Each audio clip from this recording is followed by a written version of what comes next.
Hello guys, it's me Samriddhi Adhikari and welcome back to my vlog. आजको vlog चाहिँ एकदम long vlog छ है।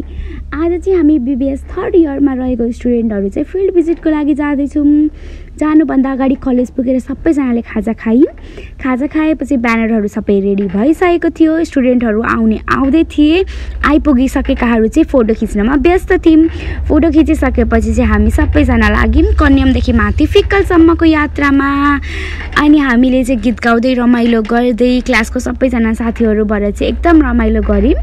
एकछिन पछाडि चाहिँ गलेर हेर्नु न, मेरो साथी त सुतिस। अनि तराईमा हुनेहरू चाहिँ एकदमै धेरै लोभिनुहुन्छ। यस्तो राम्रो वेदर थियो, यस्तो मजाले हुस्से लागेको थियो।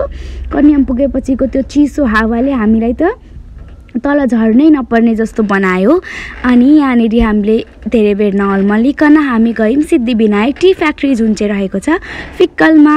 अनि त्यहाँ चाहिँ हरियो चियाको मुनालाई चाहिँ कसरी बनाइन्छ, त्यसलाई कसरी सुकाइन्छ, घाम बिना कसरी सुक्छ त्यो, र कसरी त्यसको र मेटेरियल लास्टमा फाइनल प्रोडक्टमा कसरी हुन्छ, र त्यसको प्याकेजिङको बारेमा सबै थोक हामीले बुझ्यौँ। र बुझेपछि त्यही नजिकै रहेको स्वामी पार्कमा गएर एकछिन फोटो खिचेर भिडियोहरू बनायौँ। मौसम एकदम चिसो भएकोले हामीलाई एकदमै रमाइलो भयो। फिक्कल बजारकोमा रहेको खाना खाने ठाउँमा चाहिँ हामीले गएर खाना खायौँ।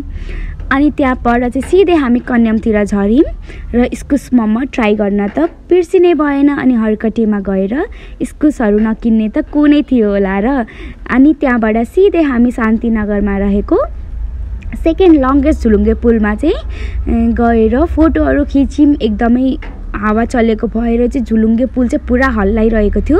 अनि एकदम डर पनि लागिरहेको थियो, त्यही पनि भिडियोहरू बनायौँ। र लास्टमा सबैजना गलेर अब चाहिँ घरतर्फ लाग्यौँ। अनि मेरो साथीले चाहिँ यहाँ निराश हुँदै अब घर जानुपर्छ भनेर बाई भन्दै छे।